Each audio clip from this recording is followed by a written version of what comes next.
Bien, bah écoute Benoît, on va commencer. Bonjour Benoît, ou bonsoir plutôt. Bonsoir. Ravi de te retrouver. Moi je suis très heureux aussi d'organiser ce webinaire, enfin cet échange avec toi. Il y a une semaine, moi j'en menais pas large. Enfin ça commençait à aller mieux parce que j'étais plutôt rassuré. Mais donc moi je suis ici comme patron de Tremplin Digital, qui est un client d'Agilo Cloud et d'Agilonaut, et donc on se connaît bien à ce sujet-là. Et c'est vrai que avec cet incendie, comme la plupart des gens qui sont en train de regarder ce webinaire, on était donc gros blackout mercredi dernier. Et puis quand même des paroles rassurantes. Moi j'étais assez rassuré rapidement, mais tu vas nous raconter l'histoire. Le but de cet échange, c'est que je voulais qu'on mette en valeur quand même le gros travail qui a été fait par l'équipe d'Agilonaut, même si l'incident est regrettable, mais les incidents arrivent partout, hein.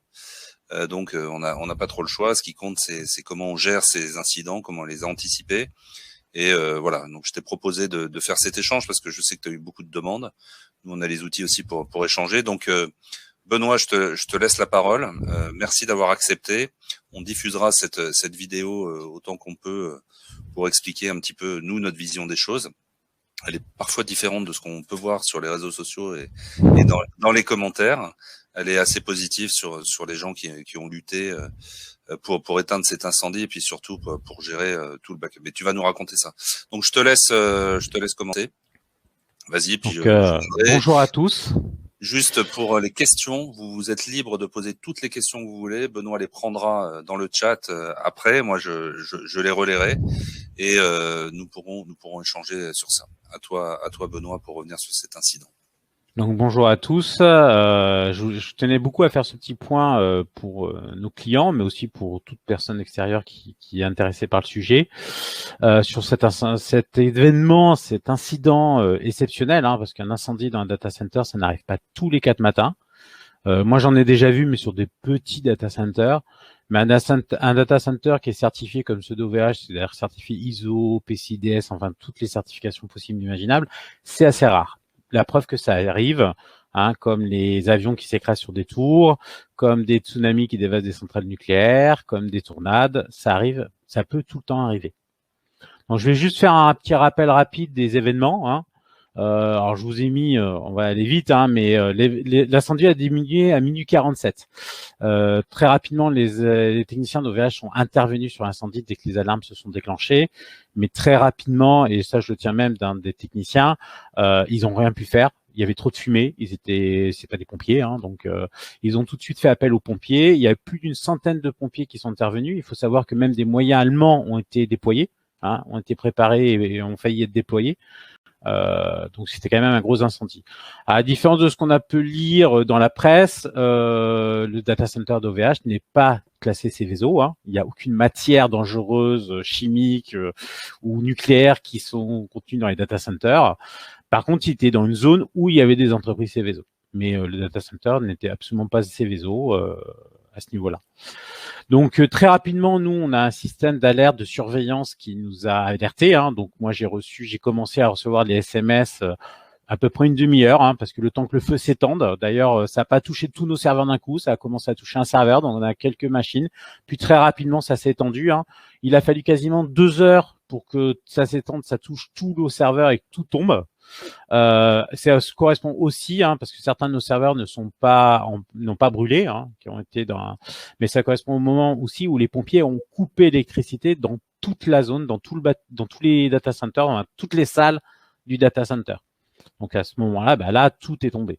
Pour info, nous on a un système d'alerte de surveillance, donc qui interroge nos sites toutes les 5 minutes et qui m'envoie un SMS quand il y a un problème.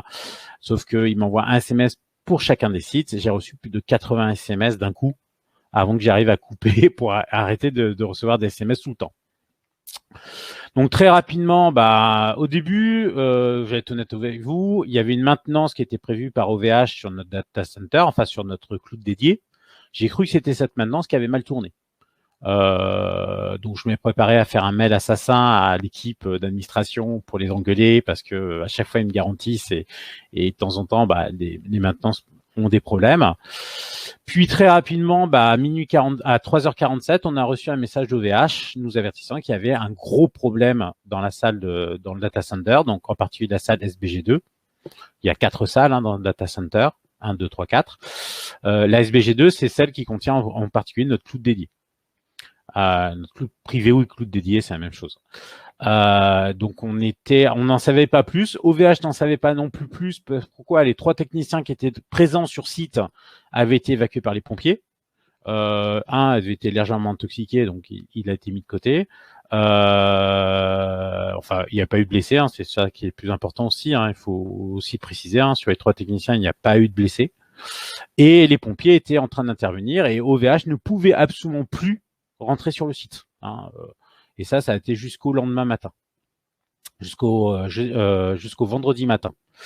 Donc suite à ça, on était un peu dans l'expectative, on a attendu. À 5h24, on a eu un petit échange entre partenaires et Octave Kapla, qui est le patron d'OVH, vous avez peut-être vu dans la presse, pour nous dire que à ce qu'il savait à l'instant, le data center était en partie détruit. Il savait pas exactement quoi, mais il savait qu'une partie des salles était détruite, mais il savait pas plus. C'est à 7h31 que j'ai envoyé le premier mail d'information pour alerter nos clients. Voilà, je reparlerai tout à l'heure des mails d'information. Donc, assez rapidement, j'ai commencé à informer nos clients et l'équipe de OSG a commencé à se mobiliser. Agnès, par exemple, qui était en télétravail, s'est déplacée directement dans nos bureaux à Tunis pour être disponible. On a commencé à déployer un peu notre plan de reprise d'activité. Dès 9h11, donc dès que le support commercial était ouvert, nous avons commandé les premières infrastructures de secours chez OVH. Puis on a demandé un rendez-vous, on a réussi à joindre notre représentant là-bas, notre responsable commercial et notre technicien dédié. On est partenaire, je vous rappelle, d'OVH. Moi, je voulais savoir clairement, si vous avez lu le plan de reprise d'activité que je vous ai envoyé dans un des premiers mails, clairement combien de temps on allait avoir l'infrastructure de secours et combien de temps on allait pouvoir récupérer notre adresse IP, c'est-à-dire tout ce qui fait pointer nos sites web vers nos serveurs. Si OVH n'avait pas été capable de nous répondre et de manière fiable et quasi sûre, on aurait déclenché la commande chez notre deuxième partenaire, qui est Online Scaleway, qui est une filiale du Free, d'une nouvelle infrastructure. Ça aurait voulu dire quoi? Ça voulait dire qu'on ne pouvait pas, les IP étaient chez OVH, on aurait dû avoir de nouvelles IP et reconfigurer tous les noms de domaine, vers ces nouvelles IP. Ça aurait pris un peu de temps, sachant que on a plus d'une centaine d'IP, donc c'est pas et à peu près 300 sites qui sont hébergés, donc ça veut dire quand même aller sur 300 serveurs, 300 sites pour changer le pointage IP. Ça prenait un peu de temps. On voulait savoir si on était obligé de le faire ou si on pouvait compter sur OVH. Donc très rapidement, ils nous ont clairement fait comprendre. Alors c'est des gens qu'on fréquente depuis pas mal d'années. Il y a une vraie relation qui s'est nouée avec eux. Moi j'ai les numéros de mobile personnels de certains d'entre eux. Ils m'ont garanti qu'ils allaient nous traiter en priorité. Tellement traités en priorité que actuellement on a encore des partenaires et des clients qui attendent leur infrastructure de secours. Nous, on l'a obtenu en une douzaine d'heures, même pas. Donc, pour vous dire, donc c'est à partir de là qu'on a pris la décision de ne pas déclencher au niveau de notre PRA la migration vers un autre hébergeur et de rester chez OVH. J'en reparlerai tout à l'heure. Deuxième information à 12h03 pour annoncer que nous lançons notre PRA. Nous avons à 12h49, nous sommes livrés de notre premier serveur de secours. On a commencé la restauration, donc on a priorisé 3 services qui nécessitaient peu de serveurs, des serveurs assez légers qui pouvaient être mis en place et en plus qui étaient un peu critiques pour nos clients. C'est les serveurs starters où en vérité les starters étaient hébergés ailleurs qu'à Strasbourg, mais il y avait une machine qui est une sorte de firewall de point d'entrée qui était à Strasbourg. Il fallait juste restaurer cette machine-là pour que les starters puissent redémarrer. Donc ça a été rapide. La téléphonie, parce qu'évidemment, la téléphonie c'est quelque chose d'important pour beaucoup de clients, et les emails, parce que pareil c'est quelque chose d'important et pareil c'est très peu de serveurs, même si les emails c'est un énorme serveur parce qu'on a quand même 700 gigas d'emails. Voilà, on avait priorisé ça, donc on avait un premier serveur de secours. Et à 20h14, donc ça a pris la journée pour tout restaurer, mais on était bloqué parce que nous n'avions toujours pas nos IP. Donc on avait toutes les 2 heures un point téléphonique avec le technicien d'OVH pour savoir où ça en était, hein, parce que pour eux c'était compliqué de migrer, c'était pas quelque chose qui avait été prévu facilement. Et je vous rappelle que les pompiers étaient toujours en train d'intervenir, hein, toujours en train d'arroser le bâtiment, et que eux n'avaient pas accès à ce bâtiment, donc ils ne pouvaient pas les changer des routages ou des choses comme ça. Il fallait arriver à le faire à distance sur des bâtiments, sur des machines éteintes. Donc c'est compliqué, c'est vraiment compliqué pour eux. Il fallait qu'ils inventent vraiment une procédure pour le faire. Donc on avait à 17h05, je vous ai envoyé, tiens, je m'aperçois d'ailleurs que j'ai pas mis dans le bon ordre, un deuxième mail d'avancement pour l'information. À 19h, tous les serveurs de téléphonie, email, firewall starter étaient en place, mais on était bloqué par les IP. Hein, c'est toujours pareil. Par contre, on avait été commencé à livrer sur le cloud privé, donc qui est maintenant à Roubaix, un data center de Roubaix. Et on avait commencé à restaurer aussi les infrastructures, des machines, des infrastructures dédiées de nos clients. Donc sur les clients qui ont des vraies infrastructures. Enfin, voilà. À 21h35, on a encore envoyé un mail d'information sur l'avancement. On a essayé d'échanger. À 23h, on a eu un échange WebEx avec l'équipe d'OVH, donc en visioconf, avec 2 techniciens, le commercial et moi. Où on a échangé sur la migration de nos IP parce que ça a commencé à devenir, on avait les machines étaient prêtes, mais on n'avait toujours pas nos IP, donc on commençait à s'inquiéter un peu. Bon, encore en confiance, hein, moi je sentais bien que les techniciens faisaient leur maximum pour nous traiter en priorité. D'ailleurs, 1 heure après, la migration de nos IP était lancée chez OVH. Donc on a vraiment été traité en priorité. Pour vous dire, on est à 1 semaine après. Moi, je vois encore dans les mailing lists de discussions entre clients des gens qui demandent encore la migration de leur IP, que c'est pas encore fait. Hein. On parle de quand même, je crois, 100 000 ou 200 000 IP à migrer. Hein. C'est énorme. Donc, pareil, minuit 41, mail d'information. 8h47, on avait nos IP, enfin. Tous nos IP avaient été migrés dans le data center de Roubaix. Donc, la petite aparté, maintenant, on n'aura plus ce problème-là. C'est-à-dire qu'on est passé sur un nouveau système, ce qu'il appelle le VERAC, qui nous permet d'avoir des IP qui sont multi-data center chez OVH. Hein, par contre, un IP, c'est rattaché à un hébergeur, multi-data center. Donc, on n'a plus ce problème-là. Si demain, on devait encore migrer dans un autre data center, nos IP nous suivraient directement. À 9h30, on a pu relancer le service d'email et récupérer les 2000 mails qui étaient en attente sur le serveur relais. À 9h45, on a pu relancer les starters. Donc, on a envoyé un mail d'information sur le retour des emails, le temps que les mails soient migrés, soient récupérés. Hein. Ça a pris quand même quasiment 1h30. Pareil, 11h45, service de téléphonie. Midi 5, tout était en place. Donc, en moins de un peu plus de 24 heures, j'ai envie de dire, on avait les services essentiels qui étaient restaurés. Voilà. Pareil pour les serveurs C-File, hein, sauf un qui était très gros et qui nous a pris un peu de temps pour restaurer la backup. Tous les serveurs C-File à midi 26 étaient restaurés. Voilà. En attendant, on restaurait toutes les infrastructures des clients, donc ceux qui ont des hébergements sur mesure sur notre private cloud, et on les avertissait au fur et à mesure des restaurations. Donc, on n'a pas fait par lot. Hein, là, on parle de 200, à peu près 200 machines, 200 serveurs virtuels. On les a avertis au fur et à mesure qu'on a restauré. On a fini de restaurer tous les serveurs clients, toutes les infrastructures dédiées vers vendredi matin, vers 2h du matin. Et je vous avoue, je suis allé me coucher. Voilà.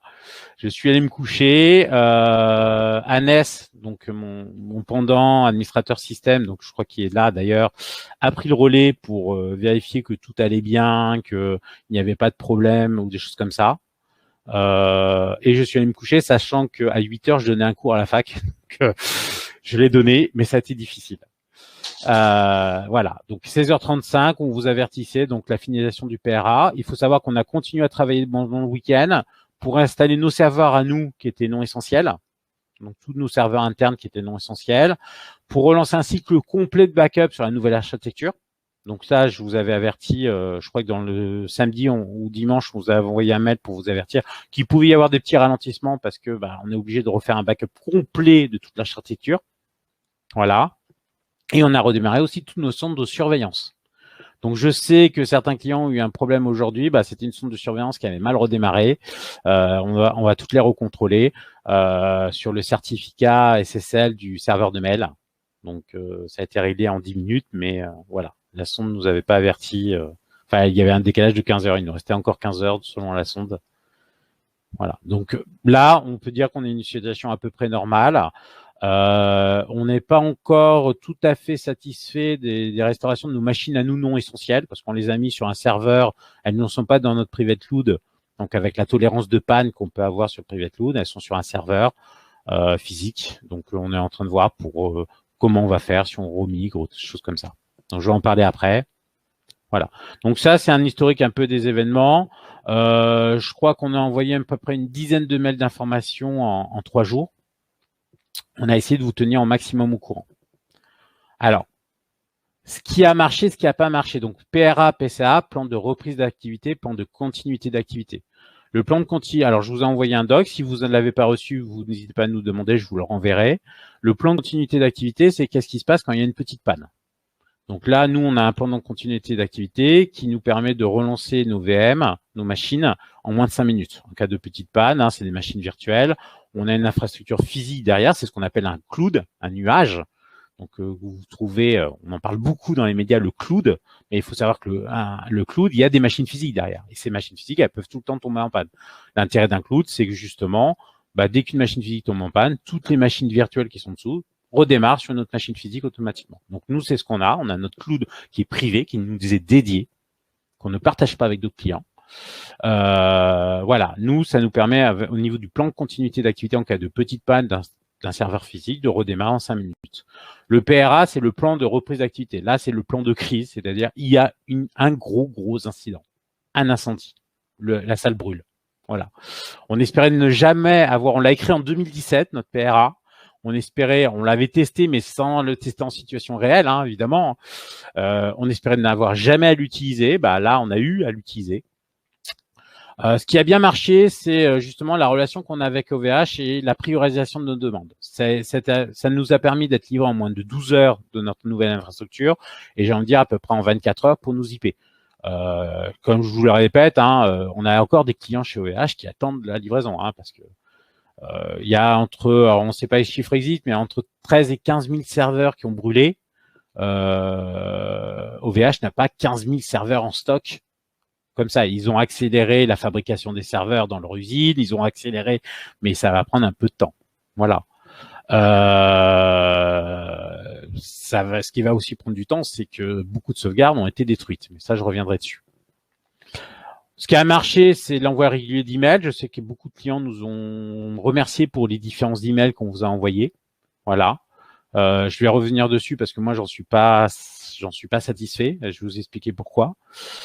Et ce qui a bien marché et ce qui nous a sauvés, c'est une sauvegarde. Et je reviendrai sur la sauvegarde, mais on a un système de sauvegarde qui était fiable et qui était complètement indépendant d'OVH. Donc, OVH à l'époque nous avait un peu reproché en tant que partenaire de pas leur confier, de pas passer par leur système de sauvegarde. Moi, je le regrette pas, mais non. Des partenaires s'étaient un peu moqués de nous en disant qu'on dépensait beaucoup trop d'argent pour avoir notre propre système de sauvegarde. Et je suis très content d'annoncer qu'on a bien fait. Donc, résultat, notre PRA a annoncé, si vous avez regardé le document, annoncé une remise en service en 48 heures. On l'a respecté. C'est-à-dire qu'en 48 heures, à quelques minutes près, tous nos services étaient relancés et les premiers services ont été relancés en 24 heures.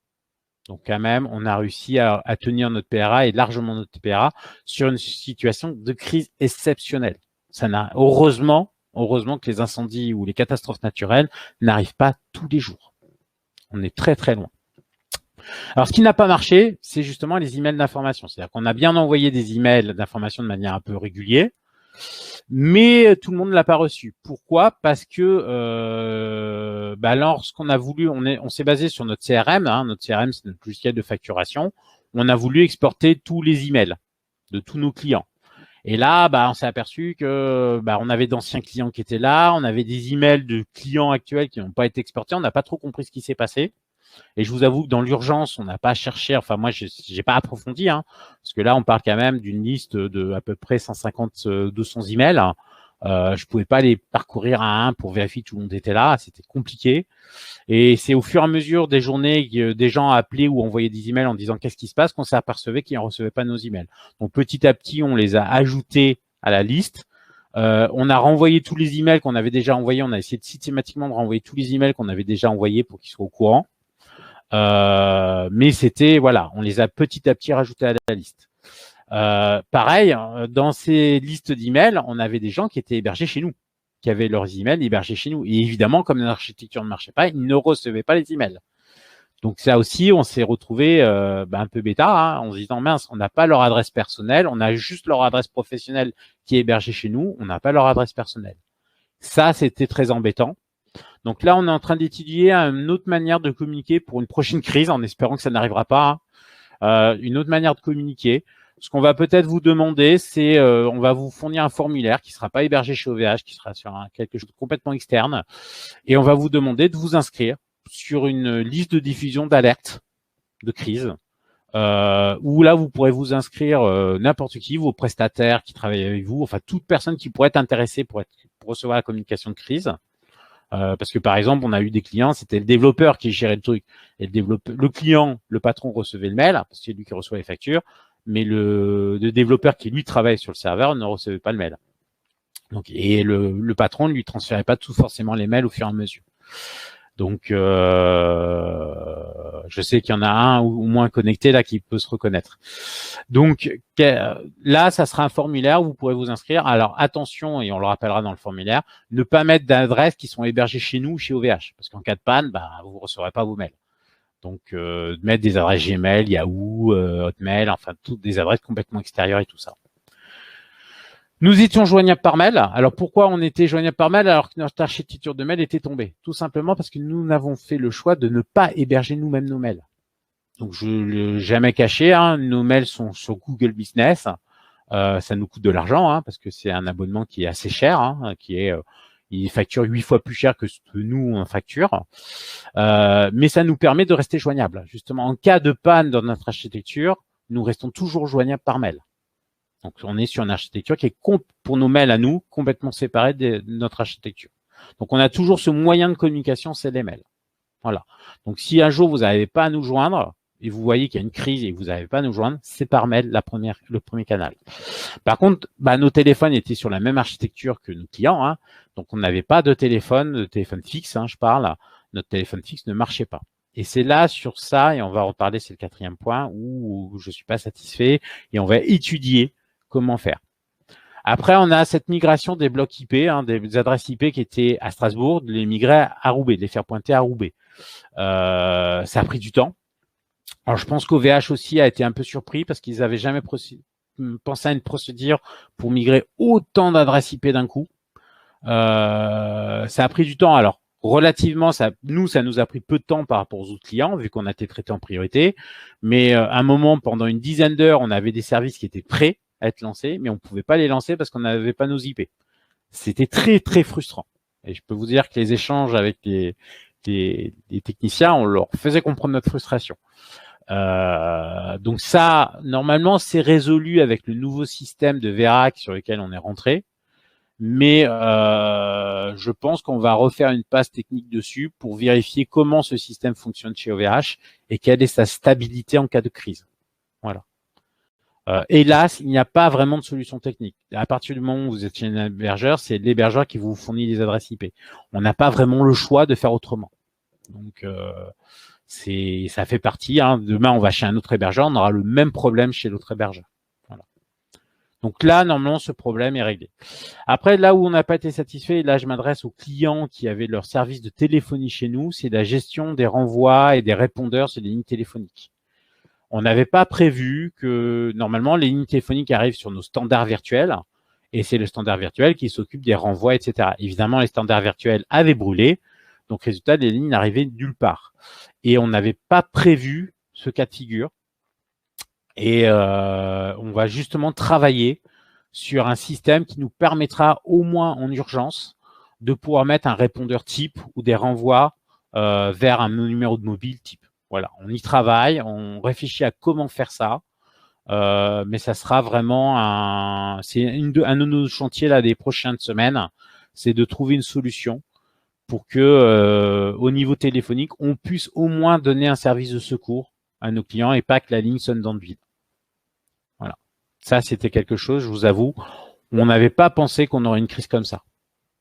Voilà, sur la téléphonie, c'était compliqué. Voilà.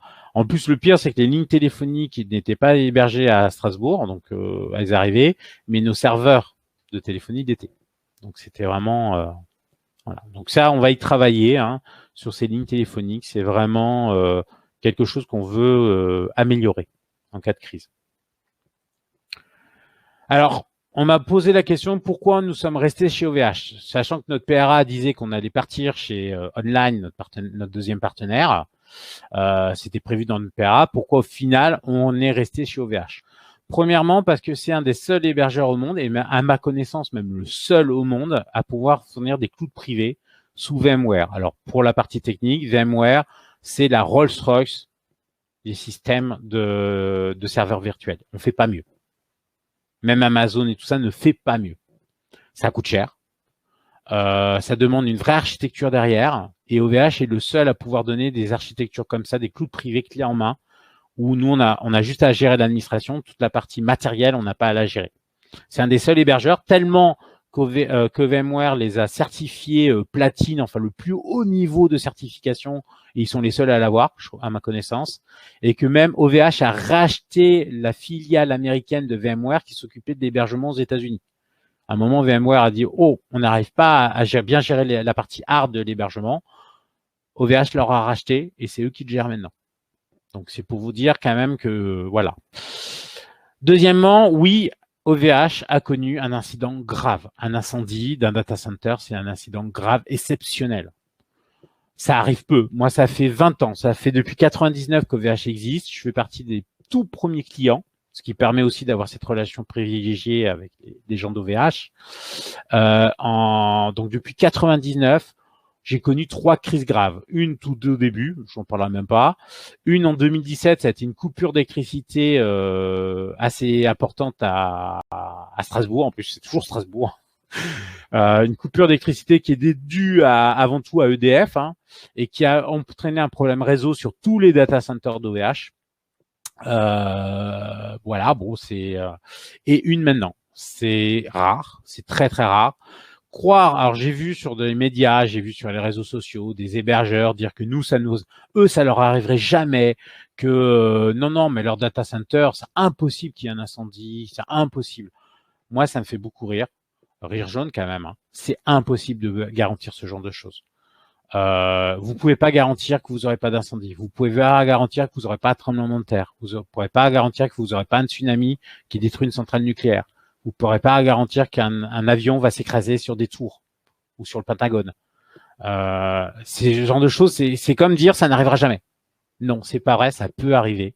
Et vous ne pouvez rien faire pour que ça n'arrive pas. Vous pouvez faire un maximum, il y a une obligation de moyens, mais dire que ça n'arrivera jamais, non, c'est pas vrai. Donc la seule solution, c'est d'anticiper. Comme nous, en interne, on a notre leitmotiv, c'est espérer au mieux, prévoir au pire. Voilà, on sait toujours ce qu'on se dit. Donc on espère au mieux, on prévoit au pire. Ça fait beaucoup. Je me permets je connais bien ton discours. On a beaucoup de questions. Je sais que tu as beaucoup à dire et à raconter avec beaucoup de passion.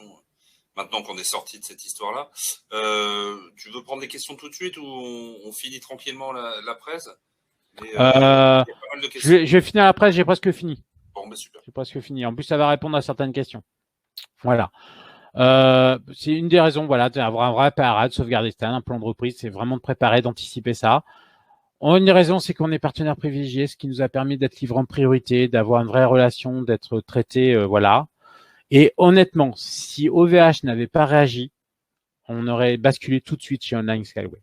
C'est-à-dire que moi, je leur avais laissé une douzaine d'heures. Ils m'ont appelé toutes les 2 heures pour me dire où ils en étaient. Et quand je vous dis appeler, c'est pas un email, c'est un coup de téléphone toutes les 2 heures pour me dire où ils en étaient. Alors, je suis désolé aux clients auxquels je n'ai pas répondu au téléphone, déjà parce que j'étais occupé à restaurer, mais aussi parce qu'il fallait que mon téléphone portable reste libre pour pouvoir répondre à OVH et pouvoir répondre aux demandes. Voilà. Donc, c'est pour ça qu'on a toujours confiance en VH et on reste chez OVH. Alors, pour vous dire, on a perdu pour l'instant un client qui ne veut plus rester chez OVH. Je peux comprendre. Hein. Donc, son serveur est en place. Il peut récupérer ses données et partir. Voilà. Je vais rapidement passer. On a une bonne sauvegarde. J'ai entendu beaucoup de choses. Hein. Je vais passer cette slide rapidement pour pouvoir répondre à une question. Mais nous, cette sauvegarde, nos systèmes de sauvegarde, ils correspondent aux 4 points qui sont importants dans une sauvegarde.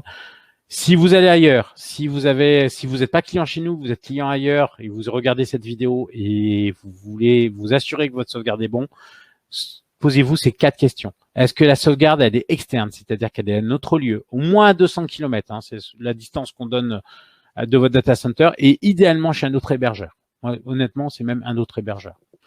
Est-ce que votre sauvegarde est en pool, c'est-à-dire que c'est pas votre serveur qui pousse la sauvegarde vers votre serveur de sauvegarde, mais c'est le serveur de sauvegarde qui vient la chercher. Pourquoi? Parce que si vous faites pirater votre serveur, le pirate, il aura accès à votre sauvegarde, il pourra les effacer.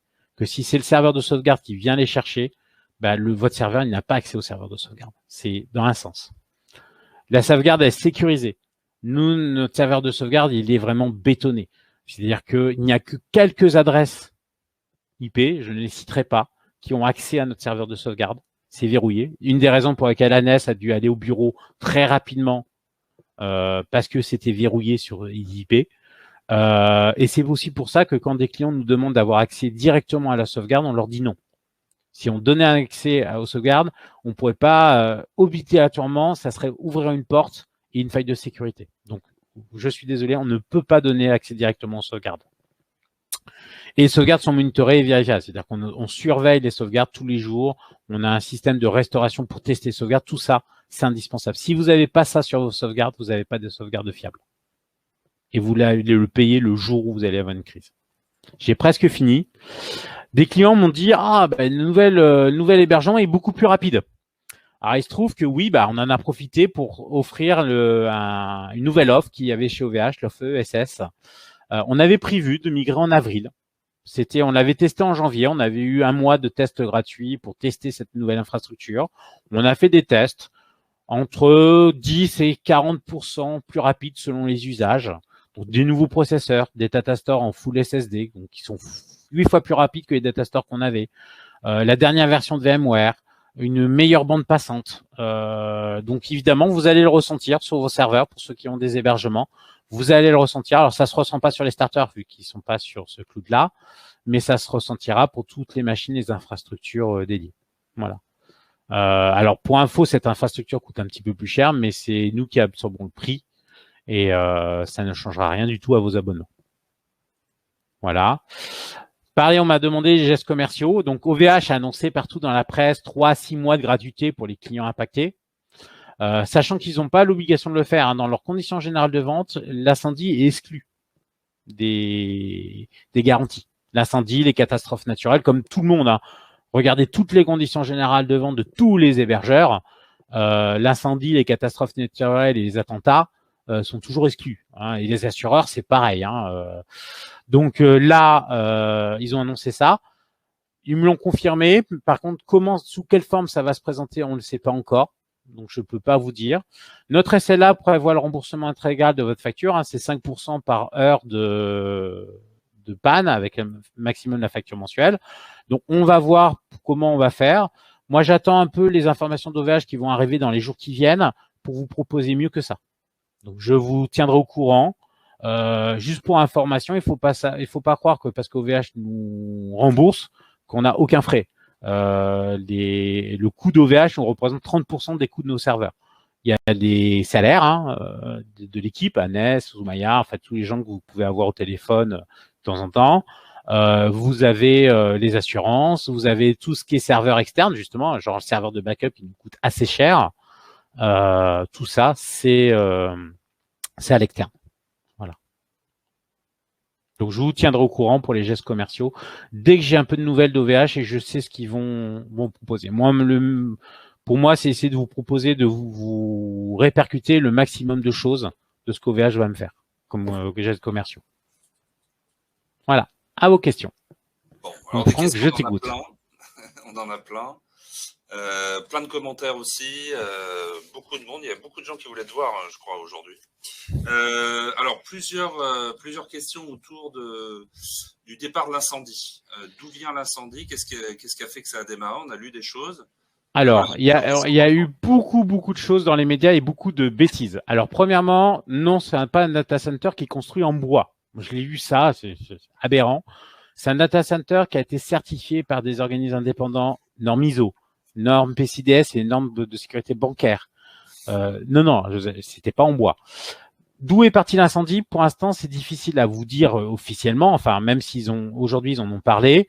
L'enquête, pour l'instant, partirait sur un incendie accidentel. Ça viendrait d'un onduleur. Donc, onduleur, c'est une grosse batterie qui permet de garder, en cas de panne électrique, de garder allumés les serveurs le temps que les groupes électrogènes se déclenchent. Donc, imaginez, vous pouvez avoir un onduleur, par exemple, sur votre poste, votre ordinateur personnel. Imaginez là, c'est un onduleur qui était pour 5 à 10 000 serveurs. Donc, la taille de l'onduleur. Une maintenance avait été faite dans l'après-midi sur cet onduleur. Les tests après cette maintenance avaient été bons. Quand les pompiers sont intervenus, ils avaient des caméras thermiques. Ils ont pu voir que les sources de chaleur, donc d'habitude les départs d'incendie, étaient au niveau de l'onduleur qui avait été maintenu dans l'après-midi. Donc, pour l'instant, l'enquête se dirige vers un départ accidentel dû à un problème sur un onduleur qui avait été mis en maintenance. Non, alors juste pour continuer sur les ragots et choses comme ça, non. Alors il y a eu alors, je sais pas si c'est une revendication d'un groupe anti 5G écologiste, comme quoi c'était eux qui avaient lancé. Ça aussi, c'est bidon. Attention à ce qu'on lit parce qu'on lit énormément de choses bidons. Voilà, pas de politique. J'ai quand même Philippe qui est persuadé que c'est une attaque malveillante parce que avec l'introduction en bourse qui se profile, on s'est posé la question. Il faut savoir que 2 jours avant, OVH avait annoncé. Alors moi, je le savais depuis plusieurs jours avant, parce qu'ils nous l'avaient dit aux partenaires de manière officieuse. Ils avaient annoncé qu'ils allaient commencer la procédure d'introduction en bourse. Commencer la procédure, c'est une procédure qui dure des mois. Ça se fait pas du jour au lendemain. Il a peut-être raison. Bon, honnêtement, alors c'est des data centers qui sont sécurisés, norme PCDS et la norme de sécurité bancaire. Donc c'est vigile, c'est triple authentification pour rentrer. Enfin donc j'ai beaucoup de doutes. Honnêtement, j'ai beaucoup de doutes sur un départ criminel. Voilà. Mais on y a tous pensé. On y a tous pensé. Alors, on verra l'enquête. Moi, je te suis parce que on a eu très peur, mais on a été très vite rassurés. Mais il y a quand même un certain nombre de personnes qui se posent vraiment la question. Pourquoi rester chez OVH? C'est jamais arrivé ailleurs. Ça fait 2 pannes qui existent en 3 ans. Tu as parlé de la panne. On a tous souffert. On dirait qu'il n'y a que OVH qui a des problèmes. Ah non, c'est pas vrai. Regardez, cherchez panne Amazon ou panne AWS. Pour être précis, c'est le service d'Amazon qui fait l'hébergement, donc un des plus gros hébergeurs. Vous allez avoir la liste des pannes. Alors, des pannes comme des incendies comme ça, c'est plus rare. Mais des pannes qui paralysent tout un data center chez AWS, il y en a. Et il y en a assez souvent. Beaucoup plus souvent qu'on veut bien le croire. Donc, ne croyez pas que OVH est seul à avoir des pannes. Moi, je me souviens de One and One, pareil, qui avait des pannes, qui a tellement eu de pannes à une époque, tellement eu de problèmes, qu'ils ont dû changer de nom pour s'appeler Yonos, parce que leur marque One and One commençait à être très mal, à avoir une très mauvaise réputation. AWS, voilà, ça arrive de temps en temps aussi. Des incendies, c'est plus rare, il faut l'avouer. Des incendies dans des tout petits data centers, moi j'en vois. Des incendies comme ça, c'est quand même très rare, c'est exceptionnel.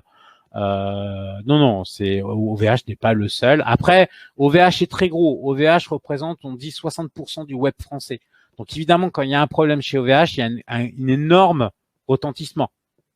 Que quand il y a un problème sur un plus petit hébergeur, on le voit moins, on le ressent moins.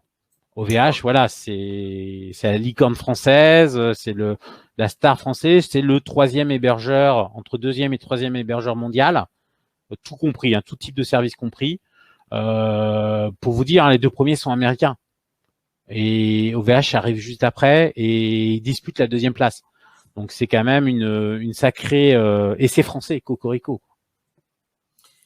Plusieurs suggestions, notamment sur les procédures de communication pendant la crise. Alors, certains proposent un fil sécurisé type Facebook, Twitter, et privé. Est-ce que tu crois que ça c'est envisageable, avoir un accès à la hotline en ligne? Alors, les réseaux sociaux, le problème c'est que tout le monde n'est pas sur les réseaux. Alors moi j'ai un compte Twitter, j'utilise plus trop. À une époque, j'utilisais beaucoup. Octave Kapla a beaucoup communiqué via son compte Twitter, ce qui a été plus ou moins positif, c'est-à-dire que évidemment il a eu le droit à toutes les critiques, tous les trucs. Enfin, ça a pollué sa communication. Moi, je veux bien faire un full Twitter, mais combien de nos clients ont Twitter? Alors, Je dans le pense même pas. sens, il y a Virginie qui nous dit on a pris quelques précautions avec les RGPD. Je sais que c'est une discussion qu'on a souvent, hein, mais elle dit simplement pourquoi pas demander tout simplement le numéro de téléphone aux différentes personnes et communiquer par SMS. Alors, le problème des SMS, c'est que c'est en 20 caractères, mais je retiens. Je pense que ce qu'on va demander, on va faire un formulaire où toute personne pourra s'inscrire. Donc, on va demander à tous nos clients d'aller s'inscrire et de donner une adresse email personnelle qui ne sera utilisée que en cas de crise. Hein, j'insiste bien, que en cas de crise, et un numéro de portable. Et comme ça, on aura ce fichier. En cas de crise, on pourra vous communiquer par SMS et par email.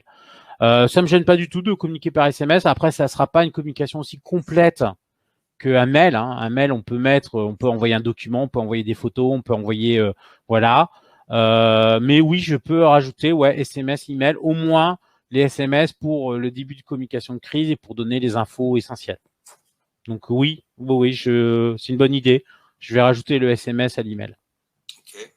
Un peu dans le même style. Alors Nicolas, il pourrait y avoir un système de sécurité avec un numéro préenregistré sur lesquels les lignes sont redirigées en cas de non-réponse du serveur. Le problème, c'est où est stocké ce système de sécurité. S'il est stocké dans notre data center et qu'il brûle, ça a été un peu le problème. Hein. C'est-à-dire que voilà, on s'est retrouvé avec rien du tout pour faire un système de sécurité. Ça veut dire un serveur pour le gérer, ce système de sécurité. Et c'est là où on s'est retrouvé pour voilà. C'est là où on s'est retrouvé un peu bloqué. On va y réfléchir. Ouais, justement, on va essayer de réfléchir à un serveur externe, mais sur lequel on peut pointer notre ligne téléphonique en urgence. C'est pas si simple techniquement à faire, mais on y travaille avec justement des lignes préconfigurées de sortie pour pouvoir faire des renvois d'appels ou des répondeurs préenregistrés pour prendre au moins les messages et les envoyer. Mais c'est sur ça qu'on va bosser sur la partie téléphonique. Je suis pas satisfait de comment on a géré la partie téléphonique. Je vous le dis franchement. Je te donne les coordonnées de Virginie qui a des idées assez précises sur le mode de communication et sur les idées sur les SMS. Et comme tu as dit que c'était une bonne chose, je le pense aussi. Voilà. Alors, par SMS, c'est pas mal. Voilà. Alors, l'automatisation des SMS, je déconseille. Nous, c'est ce qu'on a, hein, nos alertes. Je peux vous assurer je reçois souvent le problème des automatisations, c'est que derrière, vous avez un robot, une machine, qui n'est pas forcément intelligente et qui va envoyer un SMS des fois où il n'y a pas d'alerte, il n'y a pas de nécessité. Moi, ça m'arrive au moins une fois par semaine de me réveiller, j'ai un ordinateur à côté de mon lit, de me réveiller à cause d'un SMS, d'aller vérifier le site et de me voir que le site fonctionne très bien. Pourquoi? Parce que le robot, petit problème. Et comme on a des systèmes d'alerte assez, voilà, on a reçu un SMS pour rien. Donc, si je vous faisais ça pour vous, je peux vous assurer que vous me haïriez très rapidement. Donc, on ne peut pas automatiser ce genre de choses. C'est forcément manuel. Par contre, on peut automatiser l'envoi. C'est-à-dire qu'une fois qu'on a la liste, moi, je code la liste sur une plateforme d'envoi de SMS, j'écris le SMS et j'envoie. Et je fais pas avec mon téléphone portable SMS par SMS, évidemment. Ça, c'est comme l'email. Hein. J'ai pas fait email par email. D'accord? Ah, je crois que Franck vient d'être déconnecté. Franck est revenu. Je suis revenu. Oui. Ouais, je suis revenu. Voilà. Donc, bah oui, c'est moi qui suis parti, tu vois. Je remets ma caméra. Voilà, je suis là. Donc, question de Julien. Est-ce que, alors, un PRA de 24-48 heures, c'est bien, ça a bien fonctionné, bravo, mais est-ce qu'au final, on peut pas mettre un système qui est encore plus rapide si on a ce genre de problème? Je sais que tu as pensé à beaucoup de choses, Alors, mais après, est-ce qu'on c'est peut ce pas qu'on avoir un appelle. système en 4 ou 6 heures? Voilà. Alors là, c'est ce qu'on appelle. Alors, c'est la différence entre un PRA et un PCA. Un PCA, c'est une petite panne. On est à 5 minutes sur une petite panne. Pas faire moins. Sur un PRA, on est sur de la crise. On peut avoir des systèmes. On y a pensé pour certains clients qui me l'ont demandé là suite à cette crise, des systèmes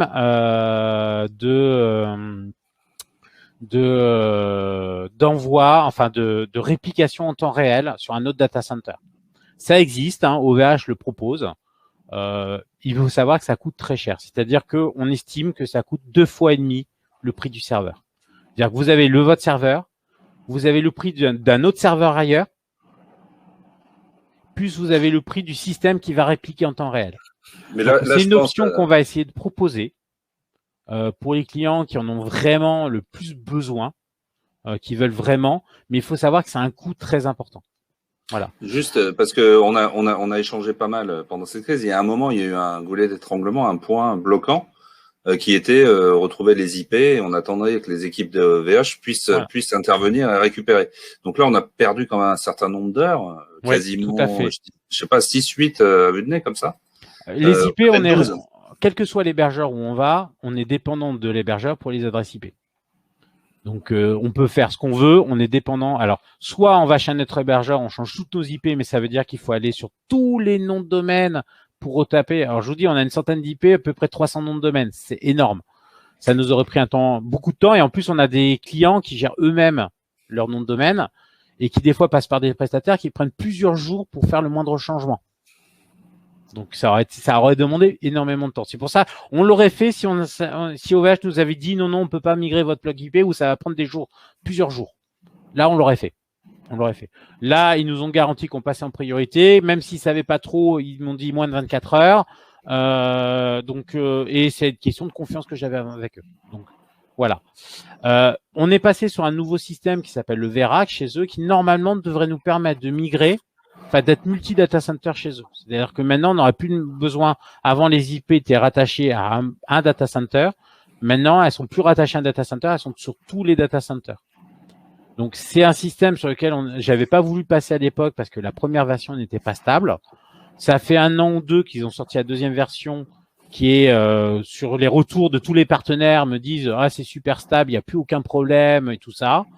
On réfléchissait. J'aime pas être dépendant d'une technologie qui ne dépend que d'un seul hébergeur, justement pour pouvoir aller chez un autre hébergeur en cas de pépin. On a migré dessus en urgence, voilà, pour le faire, pour être tranquille. Mais c'est une question qu'on va se reposer. Mais hélas, les IP, on est dépendant de l'hébergeur. On serait chez un autre hébergeur, on aurait exactement le même problème. On ne pourrait pas faire autrement. Alors, moi j'avais une crainte en tant qu'utilisateur, c'est que tous les emails qu'on reçoive pendant la crise, on les ait jamais, puisque ça retourne en l'envoyeur. Et la bonne nouvelle, je ne le savais pas, c'est qu'on a retrouvé tous nos emails. Mais est-ce que c'est le cas? Est-ce qu'on a vraiment retrouvé tout ça? Normalement, oui. Alors, je vous explique. On a une architecture d'email qui devrait être l'architecture que tout le monde a, c'est-à-dire un serveur d'email qui stocke vos emails, vos boîtes, et devant 2 serveurs relais. Un serveur relais qui est chez OVH et un serveur relais qui est de secours, qui est chez un autre hébergeur, qui est chez Online, qui est chez un autre hébergeur. Donc, quand l'incendie a eu lieu, notre serveur relais principal et notre serveur de mail ont brûlé. Mais notre serveur relais chez Online était toujours là. Donc, au niveau technique, quand l'expéditeur d'un mail ne peut pas communiquer avec le serveur relais principal, il va avoir le serveur relais de secours. Donc, tous les mails sont arrivés sur le serveur de relais de secours, ont été mis en file d'attente. On a eu, je crois, 2700 mails ou 2300 mails en attente, en 24 heures, ont été mis sur le serveur relais de secours, en attente, tranquillement au chaud. Et dès que le serveur relais principal et le serveur de mail ont été activés, ils ont été retransférés. Donc, résultat, aucun mail entrant n'a été perdu. Ok, écoute, il y a eu pas mal de questions, mais qui tournent toujours un petit peu sur les causes de l'incendie et puis toutes les bonnes pratiques qu'on peut mettre. Moi, au nom de ma société, moi je voulais te remercier, Benoît, parce que oui, ça fait bizarre et on ne sait pas comment on doit réagir des premières heures.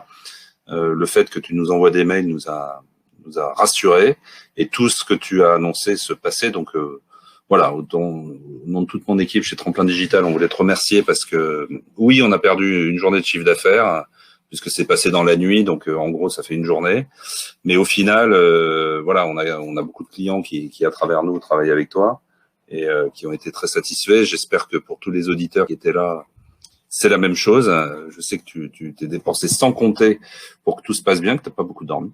Voilà, donc je voulais te remercier grandement pour ça.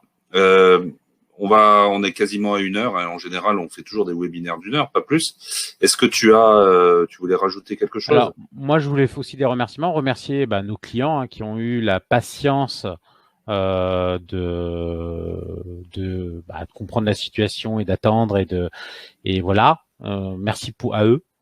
Je voulais remercier aussi l'équipe, en particulier Anas qui a été présent, qui m'a bien aidé, qui a pris le relais quand je suis allé dormir, ce qui m'a bien aidé. Et je voulais remercier aussi OVH, les équipes d'OVH, alors Thibaut, Camille et tout ça, qui honnêtement étaient très présents sur une crise qu'ils avaient jamais vécue. Je sais pas si vous avez vu passer la vidéo d'Obstacle là-bas, c'est quelqu'un que je commence à connaître, je ne l'ai jamais vu dans un tel état. C'est comme si on avait brûlé ses bébés. C'était vraiment. Alors, je sais qu'ils traversent une période hyper dure. Là, on est en train de monter un petit groupe de partenaires pour aider les clients, pour assister les clients d'OVH, pour aider des startups, des choses comme ça qui sont vraiment dans la bouillie parce qu'ils ont tout perdu, serveur et sauvegarde. Donc, au moins pour essayer de les aider et de les redémarrer le plus rapidement possible. Après, on va pas faire de miracle. S'ils n'ont pas de sauvegarde, ça va être compliqué. Mais voilà, on est en train d'essayer d'aider un maximum. On a monté cette initiative avec certains partenaires pour essayer d'aider parce que voilà, c'est une situation de crise exceptionnelle. Donc je voulais quand même remercier les équipes d'OVH pour ça parce que ils ont vraiment été présents pour nous. Bon, beaucoup de succès pour ce webinaire. Je crois que ça va nous donner envie d'en refaire d'autres. Et je te confirme, il y a beaucoup plus de gens à la fin du webinaire qu'au début, ce qui est toujours un bon signe. Benoît, je te remercie. Je te souhaite une bonne soirée. Repose-toi encore. Veille bien sur tous nos data et nos sites, nos emails. On réitère notre confiance. Et puis, je te souhaite une bonne soirée et puis probablement à très très vite parce qu'on échangera bientôt. Ouais. Voilà, merci à tous, merci. Bonne soirée à tous. Bonne soirée. Et merci d'être venus.